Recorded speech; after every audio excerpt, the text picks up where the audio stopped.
It was supposed to be simple.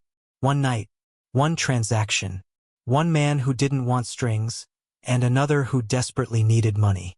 I thought he'd pay me to leave. Instead, he looked at me like I was the only thing worth staying for. That was the first mistake. His eyes. God. Those eyes piercing, relentless.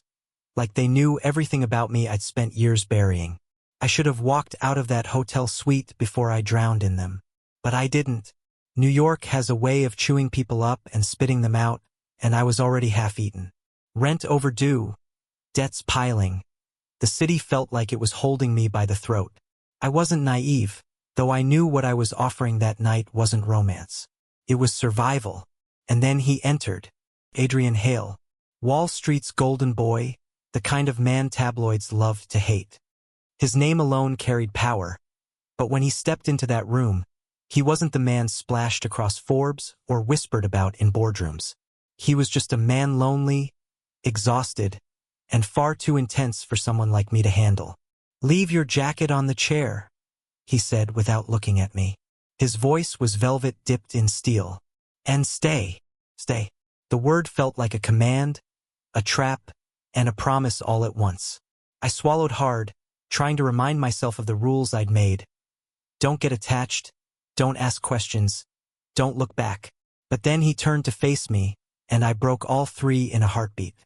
There was something about him, something that screamed of control but whispered of cracks. His suit was tailored perfection, but his tie was loosened like he'd been clawing at it all day. His jaw was clenched, but his hands shook faintly as he poured himself a glass of scotch. He didn't need company. He needed something else, something I wasn't sure I was ready to give. I thought he would pay me to leave. Instead, he made me want to stay. The first night should have ended there. Money on the table, a silent agreement, doors closing behind me. But Adrian didn't let me walk away. He studied me like I was an equation he couldn't solve. And I diet that I was let him. "Tell me your name," he demanded. I hesitated. Names cost extra. His mouth curved, almost a smile but not quite. "Then I'll pay double." That should have been funny. It wasn't. Not when his gaze softened just enough for me to wonder what the hell he was searching for in me. "Ethan?" I whispered, against every instinct that screamed at me to keep the distance. "Ethan," he repeated slowly, like the syllables were something he wanted to memorize. Nights blurred into weeks. Weeks into something I couldn't define. He wasn't supposed to call me again, but he did. I wasn't supposed to answer, but I did. Every time I told myself it was the last time, I found myself standing at his penthouse door again, drenched in rain or shaking in the cold, pretending I didn't care why he wanted me there. And every time, he asked nothing of me except to stay. Sometimes we barely touched. He'd sit across from me on the couch, tie discarded, staring into the city lights while silence filled the room. Other times, he'd press me against the glass wall, his breath ragged, his hands rough with desperation, as if I was the only thing anchoring him. It terrified me how quickly intimacy can feel like drowning. But New York doesn't forgive love stories like ours. Not when one of us was disposable and the other untouchable. The first crack came the night I saw him in the papers again, splashed across front pages with a perfect blonde on his arm, smiling, posing, kissing her cheek as though I never existed. I laughed bitterly, the sound breaking in my throat. What had I expected? That a man like Adrian Hale would parade me around Manhattan, introduce me to his colleagues as the boy he kept calling back? That he would risk everything for someone who couldn't even afford next month's rent? I tried to cut him off. I deleted his number, blocked him, avoided the bars and hotels where we met. I told myself I'd be fine. I'd find someone else, someone who wouldn't make me believe in impossible things. But the problem with Adrian Hale was that he didn't just take my body. He'd stolen every damn piece of me without asking. So when he showed up outside my apartment, soaked in rain, furious and desperate, I couldn't slam the door. "You don't get to leave me, Ethan," he growled, his voice breaking in ways I'd never heard. "You think I can just replace you? You think this is just about money?" My chest tightened. That's all it ever was. His hands trembled when they grabbed mine, dragging them to his chest, over the frantic beat of his heart. Then why does it feel like this is the only thing keeping me alive? And in that moment, standing in the dim hallway of my rundown apartment building, with the city raging outside and his eyes begging me not to walk away, I realized something terrifying. I didn't just want his money. I didn't even just want his body. I wanted him, and that was the most dangerous thing of all. That's the beginning, the first cut of the wound that would bleed us both dry before we could even hope for healing. But here's the truth about Adrian Hale and me. Neither of us knew how to let go. Adrian's grip was bruising, but it was his voice that shattered me. That raw plea, stripped of all the arrogance and armor he wore in boardrooms and glossy magazines. I'd seen him untouchable, untamable, untouchably strong. But now, in my crumbling hallway that smelled faintly of mildew and stale cigarette smoke, he was just a man begging not to be left alone. Adrian, I whispered, hating how soft my voice sounded, hating how much I wanted to believe him. You don't get it. I can't do this anymore. I can't. Yes, you can. His forehead pressed against mine suddenly, his breath ragged. You're the only thing I don't want to lose. And just like that, all my carefully built walls cracked. I didn't push him away. I didn't remind him of the woman in the papers, or the money that sat like bloodstains in my memory. I let him hold me, let his lips crash against mine in a kiss that was more desperation than tenderness. Should have felt wrong. Should have felt cheap. But it didn't. Felt like breathing after drowning. The days that followed blurred into something dangerous. He didn't just call me to hotels anymore, came to me. He sat in my kitchen while I made cheap pasta, looking absurd in his $1,000 suit at a table with chipped paint. He touched my world like it was fragile glass, careful, curious. Your place is small, he said once, glancing around my shoebox apartment. I snorted. That's a polite way of saying it's a dump. He leaned back in the chair, watching me with an expression that was both amused and strangely tender. It's real. That was Adrian. He could turn the word real into something sacred. But reality was a cruel thing. He had his world, I had mine, and they weren't meant to touch. The second act of our disaster began the night he introduced me to his friends. Accidentally. He was supposed to meet me after a late meeting, and I was stupid enough to wait outside his office. The glass towers of Wall Street glittered above me, people in expensive coats rushing past, and there I was, cheap sneakers, thrifted jacket, trying to look invisible. And then the doors opened and he walked out. With them, his colleagues, his sharks in suits, all laughter and champagne as they poured into waiting cars. And he saw me. For a second, his mask slipped. Just a second, but enough. His gaze softened, his stride faltered, and everyone around him noticed. Who's that? One of them asked, smirking. Adrian's jaw clenched. He didn't answer.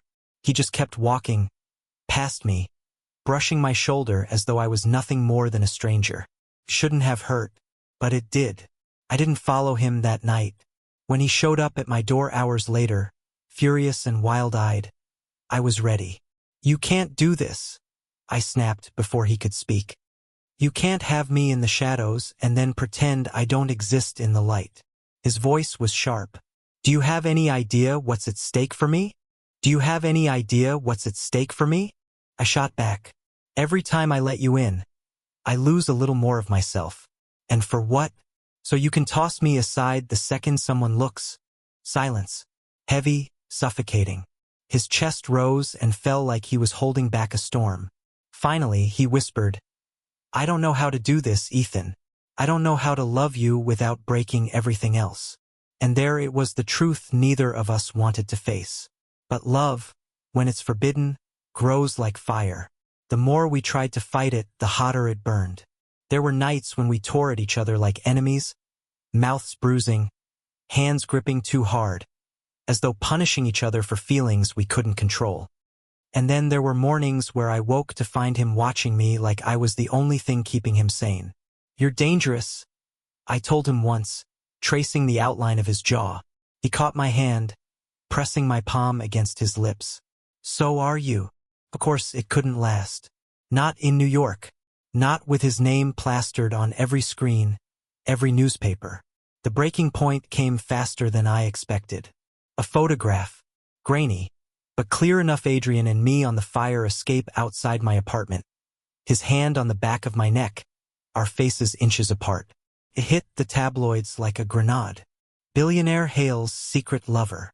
I'll never forget the look on his face when he stormed into my apartment that morning, paper in hand. Fury, panic, fear. "You have to disappear," he said, pacing. "For now. Just until I handle this." My chest tightened. "Disappear?" "Yes. Go somewhere. Anywhere. I'll make sure you're taken care of." I laughed bitterly. "So that's it. You'll pay me to leave after all." His head snapped up, eyes blazing. "It's not like that, isn't it?" My voice cracked. "From the beginning, it's always been money. You throw it at me like it can cover what we are. Like it can buy silence. Like it can buy me." He reached for me, but I stepped back. For once, I didn't let his touch sway me. "If you want me gone, Adrian," I said quietly, "you won't need to pay me. I'll leave on my own." The days that followed were empty.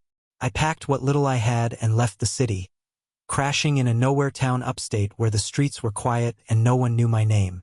I told myself it was freedom. But every night, I lay awake, waiting for my phone to buzz, for his name to light up my screen. It never did. Maybe he was protecting me.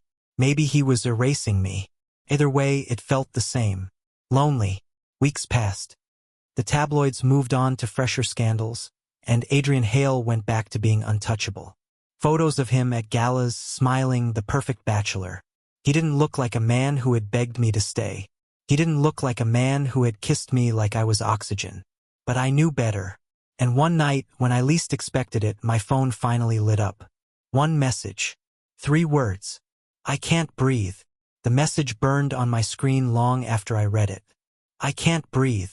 I stared at it for hours, replaying his voice in my head, that ragged tone he had when he told me I was the only thing keeping him alive.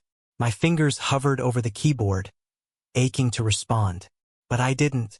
I told myself I couldn't, because if I answered, I knew I'd go back. 3 nights later, I was standing on the train platform in my nowhere town, clutching a coffee gone cold, when I saw him, Adrian Hale, out of place among peeling paint and broken vending machines, still wrapped in his $1,000 suit, though the rain had ruined it.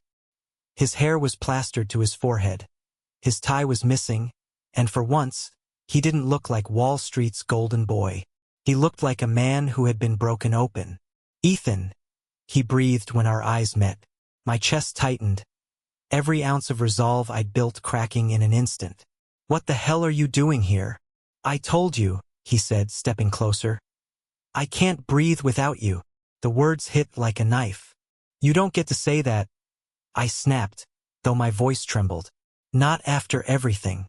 Not after you told me to disappear. I was trying to protect you." His jaw clenched, rain dripping down his face. "You don't understand the things they would have done to you, to us." I thought he broke off, raking a hand through his soaked hair. "I thought I could keep you safe by letting you go." But all I did was suffocate myself. I wanted to scream at him, to tell him he had no right to show up here, no right to pull me back into the storm I'd barely escaped. But God help me, I couldn't, because I missed him. Every damn second of every damn day, I missed him. "You don't get to just show up," I whispered, my voice cracking. "You can't keep tearing me apart like this." He took another step, close enough now that I could see the exhaustion etched into every line of his face. "Then tell me to leave," he said softly. "Tell me you don't want me and I'll go. I'll disappear, and you'll never see me again." Silence hung between us, thick and unbearable. I opened my mouth. The words "I don't want you" sat heavy on my tongue. But when I looked into his eyes, raw, desperate, pleading, I couldn't say them, because they weren't true. Instead, I let out a bitter laugh, shaking my head. "You're such an asshole." And then I kissed him. It wasn't a gentle kiss. It was rough, messy, fueled by weeks of anger and longing and pain. He gripped my face like he was terrified I'd vanish. his lips crashing against mine with the kind of hunger that left me breathless. The rain pounded down around us, the world blurring into nothing but his mouth, his hands, his body pressed against mine. And for the first time in weeks, I felt alive again. When we finally broke apart, gasping, he pressed his forehead to mine. "Come back with me," he whispered. "Please." I wanted to say yes. God, I wanted to say yes, but fear coiled in my chest. And then what, Adrian? What happens when the world finds out again? When they tear me apart in the headlines?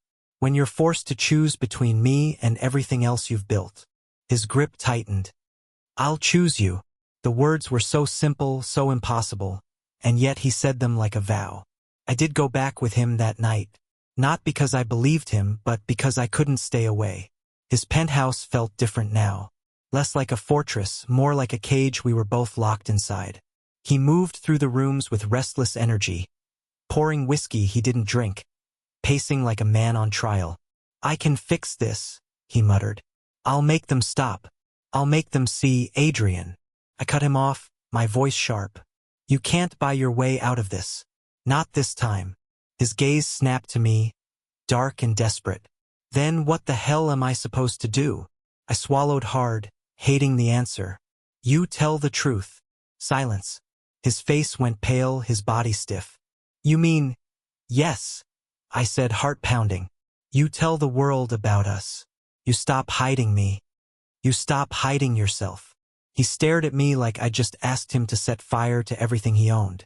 "Do you have any idea what that would cost me?" he finally whispered. "Do you have any idea what it costs me every time you pretend I don't exist?" The words hung heavy, sharp as knives. And for once, he had no answer. The days after that were a blur of tension.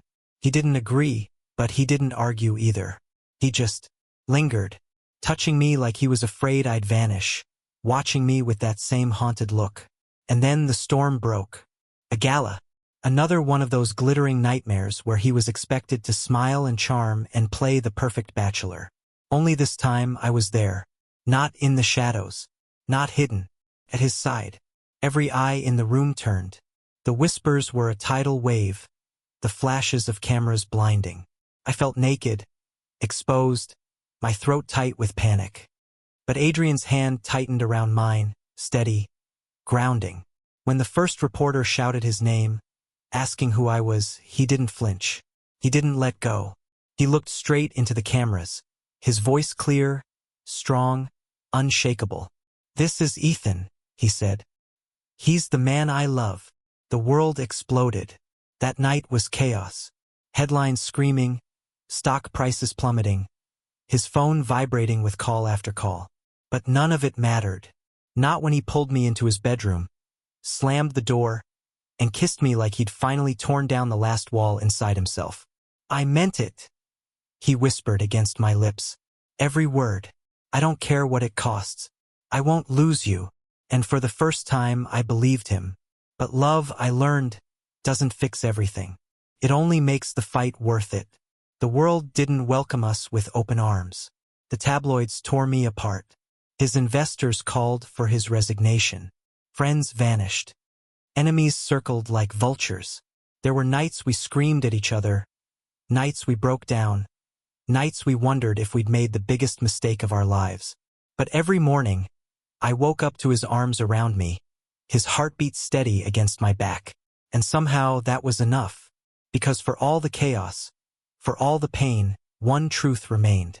He didn't pay me to leave. He made me stay. And I never wanted to go. The storm was supposed to destroy us. That was what everyone said. That was what I believed too, on nights when the headlines cut deep and the whispers on the street followed us like shadows.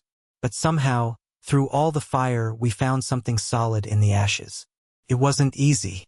God, it was never easy. There were lawsuits, broken contracts, former allies who turned their backs on Adrian the second his truth became public. He lost board seats, lost friends, lost millions. And I lost anonymity. My name became a punchline in places I'd never set foot. My past dissected in articles and gossip forums as if strangers had the right to own it. But through it all, he stayed. Through it all, I stayed. And slowly, The noise began to fade. The world moved on, as it always does, chasing the next scandal. Adrian rebuilt piece by piece, not as the man he had been but as the man he wanted to be. And I learned what it meant to belong to someone, not because they bought me, but because they refused to let me go. The last test came quietly, on a night that should have been ordinary. We were on the couch, the city lights spilling through the windows, some movie playing forgotten in the background. Adrian's head rested against my chest, his hand tangled with mine. And out of nowhere, he whispered, "Do you ever regret it?" I turned to look at him. His eyes were calm, but there was something fragile underneath. "Regret what?" I asked. "Choosing me, choosing this." He gestured vaguely, like the word this meant everything: the chaos, the scrutiny, the scars we both carried. I thought about it. About the nights I cried myself to sleep, the mornings I dreaded leaving the apartment, the times I wondered if I'd made the biggest mistake of my life. And then I thought about the way he held me when I couldn't breathe. The way he looked at me like I was the only truth in a world built on lies. The way he said my name like it was the answer to every question. "No," I said finally, pressing a kiss to his hair. "I don't regret a damn thing." He let out a long, shaky breath, as if he'd been waiting years to hear it. Time softened us. The sharp edges dulled. The chaos quieted. I started writing again, something I'd abandoned years ago when survival had left no space for dreams. Adrian encouraged it, even when my words were clumsy, even when I doubted myself. "The world needs to hear your voice," he told me. And slowly, I began to believe him. He, in turn, learned how to live outside the armor of power and control. He learned how to cook terribly, but with determination. He learned how to laugh without caring who was listening. He learned that he didn't need the world's approval to be happy. He only needed mine. The last time the tabloids printed our names, it wasn't a scandal. It was a photograph. Adrian and me walking hand in hand through Central Park, sunlight catching in his hair, my smile unguarded, his eyes soft. The headline didn't call me a secret or a scandal. It called me his partner. I kept the clipping not because I needed validation, but because it was proof that we had survived. On the morning that everything finally felt settled, I woke to find him already awake, standing by the window with a cup of coffee in hand. "What are you thinking about?" I asked, my voice rough with sleep. He turned, smiling softly. "About how lucky I am." I snorted, stretching. "You? Lucky? You lost half your empire because of me." He set the coffee down, crossing the room to crawl into bed beside me. His lips brushed mine, slow and certain. "I didn't lose anything," he murmured. "I found you. Everything else was just noise." And maybe it was. Maybe all the pain, all the chaos, all the nights we thought we'd break apart, maybe they were just the price of finding something real. I curled against him, listening to his heartbeat steady beneath my ear. And for the first time in years, I felt safe. Not bought, not kept, not hidden, loved. The truth is, I thought he'd pay me to leave. I thought I was nothing more than a transaction, a temporary distraction in his carefully constructed life. But Adrian Hale never wanted me to leave. He wanted me to stay, and against all odds, I did. We built a life together out of broken pieces, and maybe it wasn't perfect, but it was ours. And when the world tried to tear us apart, we held tighter, proving that sometimes love isn't about grand gestures or flawless timing. Sometimes love is about staying, even when every reason says you should run. And that, more than anything, was what saved us. Because in the end, he didn't just make me stay. He made me believe. Believe in him. Believe in us. Believe in love. Forever. Thank you for listening. If you find it interesting, please like and subscribe to follow the next stories.